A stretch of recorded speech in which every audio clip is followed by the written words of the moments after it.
Yeah.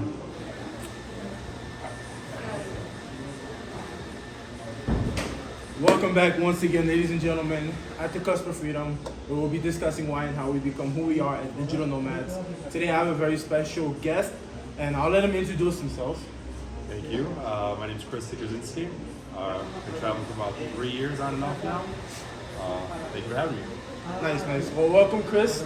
So, as you know, we're sharing wide perspectives on different things you can do to become a digital nomad. So, Kris, this has been a digital nomad for 3 years now. What do you do for as a digital nomad? Right. So I'm an investment banker and entrepreneur. We started our own investment bank, focusing on mergers and acquisitions, specifically sell side. Mostly, so that means just I sell businesses. Interesting. So let's like take a step back and like reflect on why you got into the domain of investment banking. So how much of that do you think is attributed to your parents' like influence? Nothing, actually. Yeah, because I come from like a blue-collar family. I'm an immigrant myself from Poland. Okay. So my family never really had those opportunities to really get into the higher professions or anything. So pretty much just stumbled into it on my own. Interesting. So when you first stumbled on the term investment banking, what came to mind? What made you feel like you could be successful in that domain? I started working at a family office for a fairly wealthy family, and I learned a lot about investments in that realm. But that was mostly on the wealth management side, and they did a lot of hedge fund stuff. So I was exposed to that world there, and I just saw more and more of what that life could be in that realm. And I was like professional services, so I just figured it was a natural fit. But again, I just completely stumbled into it. I have a background in something completely different. How old were you when you stumbled into this? I was about 24, I think, yeah. So had you already been to college doing something else? Yeah. So I went to college at University of Illinois Champaign. I studied molecular and cellular biology. Okay. Minor in chemistry. I was on track to go to a medical school. That was my original plan. So when you were a kid growing up, what did you dream of becoming? Did it have to do with like in the medical field? Like did you want to be a doctor or something? Yeah. I wanted to be a doctor. I was inspired by my dad's doctor actually. He lived in melanoma. Yeah. He had cancer, and then his doctor was just an incredible human being, and he was like my big inspiration to get into that field. Oh wow, interesting. I also feel like you have a love for challenging yourself, because going into that type of field, I think it takes a certain type of like consistency and like time, or like a long period of time to actually specialize professionally in that domain. But I guess like when you went to college, your parents did influence your decisions of majoring in something medical related. But once you got out of college, what benefit did you see in investment banking that was like, you know what, screw these past 4 years, I'm gonna switch routes and it's gonna be worth it? Yeah, that's a great question. So it's two-part. One is there was a part that turned me off from the medical field, and then I was looking at why I didn't want to go in that route anymore, and then the opportunities that investment banking gave me were literally the reasons why I didn't want to do medicine. So it was because I didn't feel like very free in the medical field. Like you're very stuck in your pigeonhole. Yeah. Pigeonhole. Yeah. You're pigeonhole. So like you can't really go out of different professions, different specialties. Once you're in, you're in. You're kind of locked in. You have to go back to schooling to kind of change anything. And I'm just the person that I just like a lot of different experiences, a lot of different changing, moving paces. So then I knew that investment banking, or even consulting, which is what I was originally doing at one point for a few years, I enjoyed that. A lot of fast-moving parts. My day was always very different. I've never done the same thing twice. So you would say that you switched because you love the flexibility, right, and just the ability to do different things, and not just like be stuck in that place where you're doing the same thing over and over. Basically, the reason why people quit their corporate jobs to travel, I guess, in general. Yeah.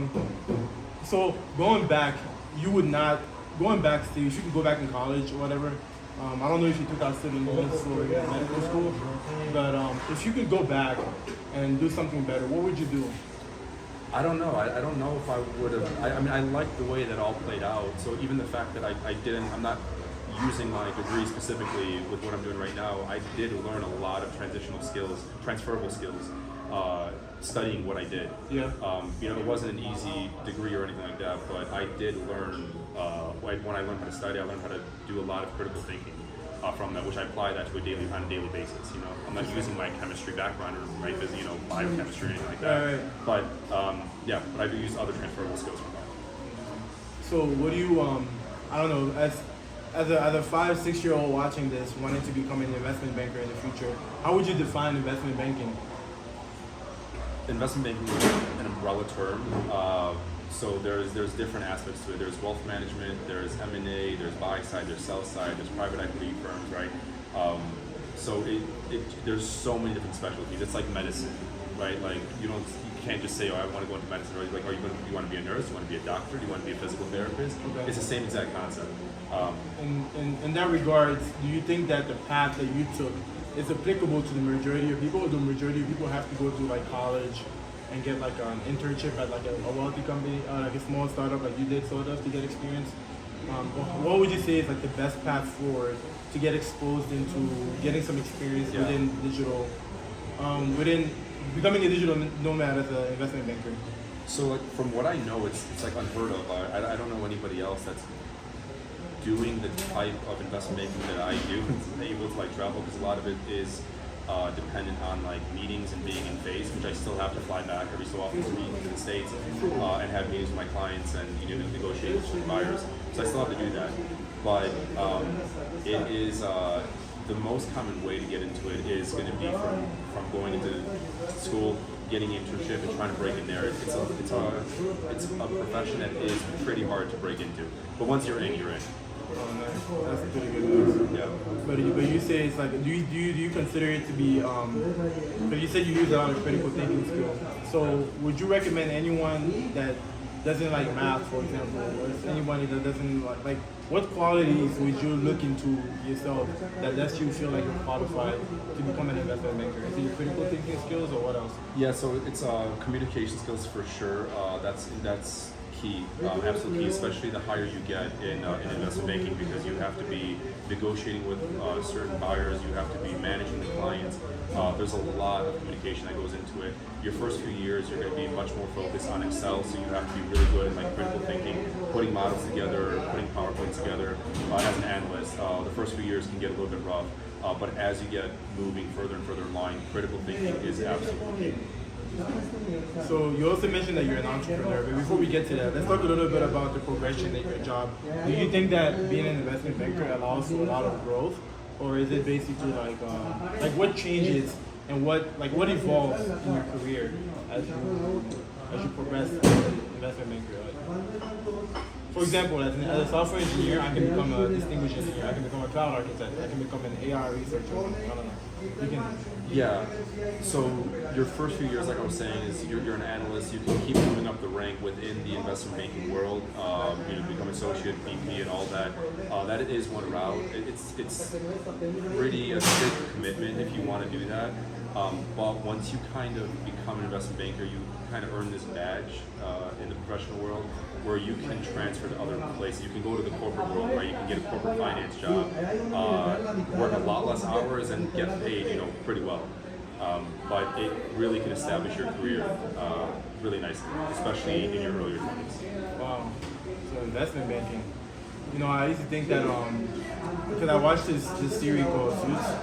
Oh yeah. It's not like lawyers and investment banking. Yeah. So I used to always think like those jobs were like bad because they take money from people or something. Like can you speak a little bit on that, like prejudice or presumption that I have? There is for sure a prejudice in that, and I mean I myself, I don't like a lot of investment bankers I've met in my life, but there's it's a little bit different with what we do, because we're really trying to help the business owner. So if they're struggling with finances, if they're like on the verge of becoming, going through bankruptcy, we help them. We help them transition there. So we're doing a lot of consulting as well, and we're using finance to solve a lot of the problems. We'll bring people in if they are struggling financially. We're able to completely change and turn that company around, where they're about to go under, they're about to lose all of their employees, which is why I love what I do, because I can come in there, save every employee's job, and then they're about to be bankrupt, and then they end up having huge cash inflow from what we're able to do. So it's really gratifying work. I like that. Actually, for the cons, and you gave me the pros. Yeah, maybe the pros are the cons. I don't know. You also mentioned that you're an entrepreneur. How long have you been an entrepreneur for? 3 years now. Interesting. So I guess some of the definitions of people that don't know what an entrepreneur is, a lot of people think that being an entrepreneur is like you can be self-employed, have like a travel agency or something, and be an entrepreneur. But I think it's really the ability to like let your job or let your business make money while you're not running it for an extensive amount of time. So how did you get to a point where you can leave your business and not have to work and still run the business? Or how long did it take you to get to that point from when you started? So what really helps is having a good team around you that you can rely on. So I don't own the business myself. I have a number of other partners that I can rely on. And that really makes it flow well. We kind of all jump on whatever needs to get done at different points. We all have different skills, different specialties. So really dividing and conquering has been crucial. It's a lot harder, I think, as a solo entrepreneur. How did you find your fellow co-entrepreneurs? I was working at a boutique investment bank prior to this, and then we spun off from that investment bank to start our own. So you guys are co-workers, and then Right. you started. Yeah. All right. So what does your business do? Now that you mentioned it. So it's investment banking, so that's why I kind of say like I'm an entrepreneur, but I'm also an investment banker. But we are doing investment banking work. We're selling privately held companies. We help clients get money, raise funds, raise capital. So you basically have like an investment banking firm, Right? Yeah, like a small exactly. investment banking firm. Yeah. That's pretty cool though. You know, I think that's like a really good. That's something people that have really high level skills can actually do when they come together. For example, I have a friend that's a crypto tax lawyer, and he used to work at a law firm. And then when he started getting too many clients, he realized that his pay doesn't match the amount of business he's bringing in. So he just spun off, and he has like very wealthy clients now, good reputation, good business. But he's working alone. He hasn't started his own firm like you have yet. But I'm kind of seeing like if he had maybe friends that did the same, he would spin off doing something you're doing. And I think like many people watching this, like if you have a skill, even if it's like in a coding, like even if it's a programming skill, right? You find other people that program, you get together and build a certain feature that these big corporations might not do as well. And yeah, I think that's pretty much how you do it. But I think finding the right people and the right team. Absolutely, with different skill sets. Is definitely the challenge. Yeah, with different skill sets, so that the things that you might not be good at, you don't have to be good at ever. You can just have somebody else that is good at those things. Or better than you. Right. Yeah. Man, that is so tough. That is so tough. And that saves that spins off like efficiency too of like what gets done. Yeah. You're not doing what you're not good at. Okay, so let's see. So we talked about why and how you became an investment banker. Let's speak a little bit about your philosophy of life. So let's start off with what if question? Yeah, like philosophy of life. Just spin off into perspective here. So how has your perspective changed as a digital nomad? Since you become a digital nomad, how has your perspective of the world changed? Or how has it been shaped, I guess? It's completely different. You hear a lot of different stories about various countries, that this place is unsafe or that place is unsafe, and a lot of it just isn't true. There's some truth to it in some places, but like it just isn't. And I more and more I realize like how people are similar all over the world. All over the world. What is your take on? So, given the fact, are you a big proponent of freedom in Bitcoin? I don't know. Yeah, I've invested in the crypto world quite a bit. As an investment banker? As an investment banker, oh, absolutely, especially as an investment banker. Okay, but just out of like curiosity, do any of your clients, if any, what percentage of your clients are invested in Bitcoin through like their stocks or whatever, their bonds? How many of them dabble in Bitcoin? Maybe a third to a fourth of them. But you never know right away. It's like it'll be like a random conversation, like over dinner or something like that. You'll have a drink and then, oh yeah, by the way, I own a Bitcoin fund. I was like, what? Or like they're skipping meetings because something went down, their server went down. I was like, what are you talking about? Like, what does this have to do with your business? Like, I know everything about their businesses, and then, oh yeah, no, this is a side thing I do. Is it a side thing? Interesting. Yeah, it's cool. Do you think that given that being a digital nomad serves as being like independent, right? Being like you're pursuing growth, you want independency, and I think it sort of encapsulates the idea of freedom because you get to change your location. Yes. So, Yes. given that, do you feel as though every digital nomad should have some Bitcoin? Probably, at least a small portion of it. But so, yes to Bitcoin. I think Bitcoin and probably Ethereum are going to be pretty important coins. There's still an argument to be made on some of the alternative coins, but it's I think it's just going to be what the market is going to determine. I think we'll find out in a few years. You know, I had a strange conversation with this guy the other day. I was like so enthusiastic about the idea of Bitcoin because like I'm in technology. I read the white paper. I know what it does. I know like the values behind it. I'm so enthusiastic, and he just tells me like it doesn't matter what the values are. It just matters what the general populace perception is. Because if in general the population is just ignorant or whatever, right? That can just mess everything up. So how do we hold more people accountable to be less ignorant? So that this thing.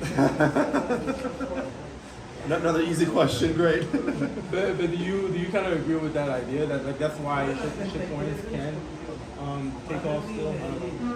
I don't know if it has to do with having people accountable. I think the beauty of what the crypto world can do is that it doesn't have to hold accountability to any specific person, right? That's the whole point of it, is that we're relying on the technology to drive it. Yeah. So as long as the coding is there, assuming it's real, which I mean, I wouldn't be able to read the coding, right? Yeah. But some of them, there's a lot of alternative coins that aren't, right? They sound like a good idea, but once you kind of get deeper in there, you might realize there's going to be fundamental problems within it. So it's really a technology play more than anything, because it takes out the human factor, which, as we know, humans can suck. Right. Yeah. Yeah. You know, I like to say like my argument for why it is going to succeed, Bitcoin in particular, is because I've noticed that a lot of wealthy people are behind it, and given that wealthy people own all the assets, you know, I think that it doesn't matter what the general population really thinks. Yeah. And I think there's a bigger shift that's happening that I'm seeing more and more across the globe. Like people that typically wouldn't have had a voice, they have a voice now, and that's being shown not only in the crypto world but in the digital, right, in social media and everything. So I'm seeing a lot of beauty in there, and then we're not relying on governments to be and on their currency. So I think it's just a matter of time before a lot of this just explodes. Yeah. Rates are going up today. Rates are going up, inflation's up, man. Silicon Valley Bank is about to collapse. That's did you look into that? Yeah. What's been happening there? Yeah. Real times. Yeah. Hope there's not a runoff. A little bit scared of that. Yeah. What do you mean by runoff? So a runoff is when people are going to be exiting smaller banks, and then they're going to be entering, transferring their accounts to bigger banks, taking out their money. So that's going to cause the ripple effect. So that's literally what happened with the Silicon Valley Bank. They took out their money. They took out their money. Too many people took out their money. The bank didn't have enough money on reserve to be able to pay everybody out. This happened a few times, not only in the U.S. but in other governments across the world. But it is a ripple effect, and we're just hoping that the snowball is gonna stop before it gets too late. So what is too late in this scenario? Like, what do you, as an investment banker, what do you think too late is? Like, does my cash not worth too much, or? So I mean, I'm not worried about most banks. I mean, every single bank in the U.S. is going to be FDIC insured up to $250,000. So as long as you have anything under that, you're going to be backed by the U.S. government. Okay. So you're fine. You're going to get that money eventually. It might be frozen for some time, which is what's happening in Silicon Valley Bank, right? Their cash is frozen. They can't all take it out right now, which is what's going to happen if people keep doing that. But yeah, you're safe up to $250,000. Eventually. Okay, so eventually. It's just a timing. It's an aspect of timing. Okay. So, but that causes a lot of problems to businesses. Even though they are insured, they need the money to be able to move the money. There's working capital that they need. And if it's frozen, everything's at a standstill. Wow. They can't pay their customers, so then their customers can't pay their customers, and it creates a snowball effect across the economy. Wow, I feel that. Oh my God. So it's scary. So we gotta get it solved before it's too late. Man, she took out our money now. all that's going to happen is going to make the problem much worse. Okay, so since you've been traveling, how many countries have you been to? A little bit over 30 now, or somewhere around 30, I think. Yeah. Would you say what is like one of the best countries you found to be good for investment? For investment, you said? Yeah. If any. It is hard to invest in a lot of countries as an expat, but that is something that I'm currently working on and trying to figure that out more and more. I have some places that I think would be great ideas. There's this really cool small town in Dominican Republic. I would love to invest in some property out there. I love that place. Right? That's a really cool place. And then I also like Thailand a lot. Yeah. I would say Panama just because they don't tax foreign income. But you're more experience traveling. How many countries have you been to? Just like 3, Guatemala, Panama, and yeah. Okay. And yeah, pretty much. Okay, so yeah, diving into like philosophy and perspective. Do you have any like philosophy you live by, or any like I don't know, like anything that keeps you? First of all, what does your routine look like? How do you balance work, digital expat?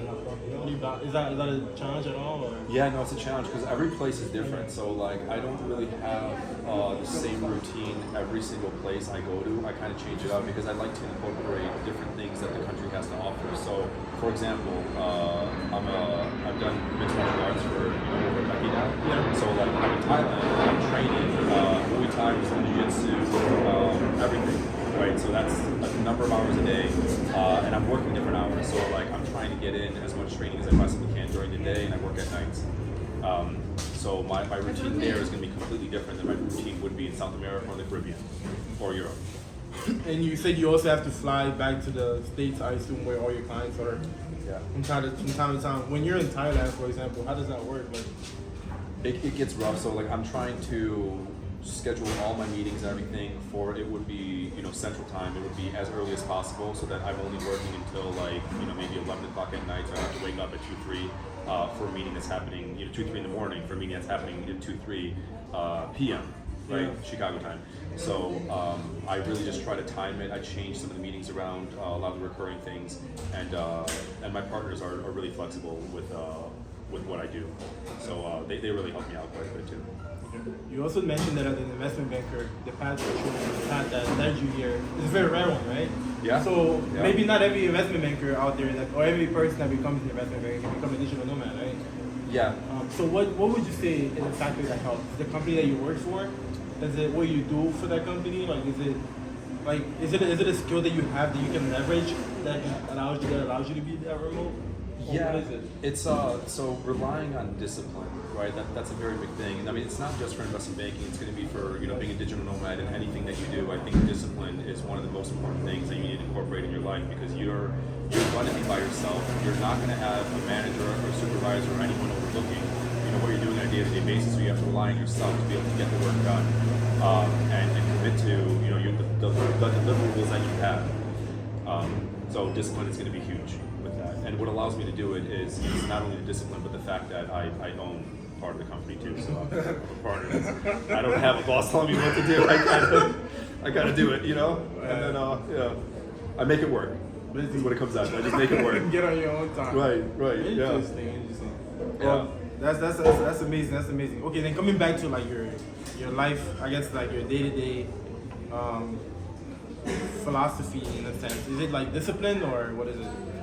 So I have a few different philosophies, but I guess it depends. Again, another loaded question, so thank you. It just depends on like what we're talking about in what scenario. So like I study Stoicism, for example. I'm big on like Stoicism. Okay. Stoic philosophy. Marcus Aurelius, right? The Daily Stoic. I practice a lot of that for sure. But yeah, Stoicism big. So Stoicism is a good practice because it reminds you. Absolutely. Meditating, Stoicism. So if somebody goes and wants to become an investment banker, he goes to the normal college route, practices Stoicism, and stays disciplined, he would be like you a better one day. Hopefully. Not for me to judge, but I hope so. Yeah. Well, thank you so much for being part of this podcast, Kris, and I hope for anyone watching this, we you shine some light on what it takes to become an investment banker. Take what we say here with a grain of salt and add your own twist to it, you know. So yeah, thanks, bro. Thanks so much. Appreciate it, man. Appreciate the time.